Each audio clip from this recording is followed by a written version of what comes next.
right, welcome back inside our Proactive newsroom. And joining me now is Paul Wood, the CEO of BTU Metals. And Paul, it's good to see you again. How are you? I'm doing very well, Steve. Just got back from site at Red Lake and in Vancouver briefly before I headed back to Toronto. Yeah, well, let's learn a little bit more about the company. Just give me a bit of background on BTU. Well, we have one of the largest land packages in Red Lake. Now we have 200 square kilometers, pretty much surrounding Great Bear resources. And our readers or listeners will know that Red Lake is one of the best jurisdictions for mining in the world for high-grade gold. We have a really super team led by our chairman, Vic Bradley, who was the founder of the original Yamana, who was chairman of Cisco Mining, and he's our chair. We're lucky to have him. Our geological team is headed up by Bruce Durham, who's an industry veteran. He was on the founding hole of Hemlo, and so he really understands this style of gold and this area in Ontario.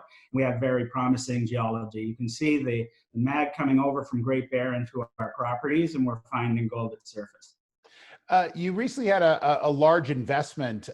Talk a bit about that, how that's really helped to top up the treasury.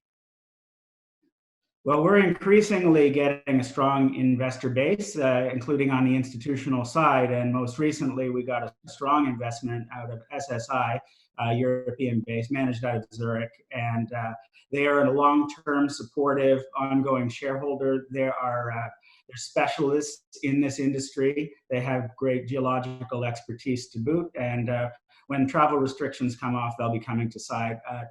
And we're looking forward to having them as a long-term partner. Now let's talk about your recent news that you put out, because you have done some work at the site that enabled you to identify some new targets. Tell me about what work was done there. Well, we're using all the tools, all the modern tools that we can to figure out where to drill.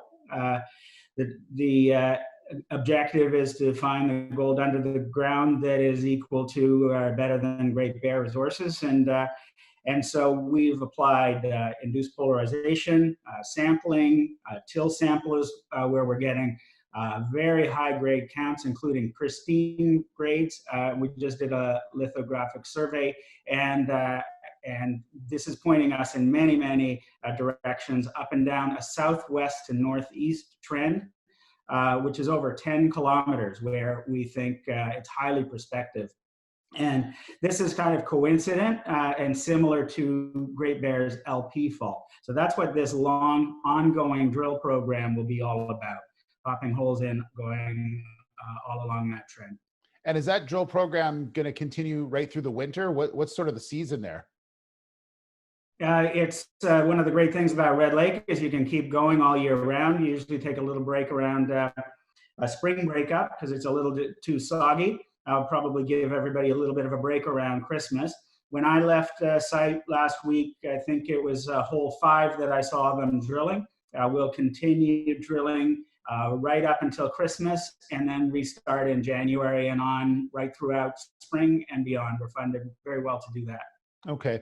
Paul, one last question. That is, you mentioned obviously your relationship to Great Bear as far as where your project is and where their project is. Is that a big advantage for you guys, knowing that the amount of work and how many drills they've got on their site to kind of glean some free information, so to speak, off of them? Yeah, that absolutely is, and they're a tremendous news source. And obviously, we bump into them in the field and in the hotels and motels and camps around site and in the field. Sometimes we've even been able to see their drills turning from our site, and we've seen their core. They've seen our core, and so we know we're in the right type of rocks. We're seeing the same kind of rocks they have. We're seeing the mafic rocks. We're seeing the felsic rocks. We're seeing that contact between the two, which is what they're finding all along their big LP fault corridor. So we really do believe it's a matter of when, not if, we find something, and we've got the legs, the financing, the partners, the team to do that. Absolutely. Paul, thank you so much. Great to see you again, and thanks for the update on the company as well. My pleasure. Look forward to seeing it again with some good updates. Cheers. Absolutely. There's Paul Wood, the CEO of BTU Metals.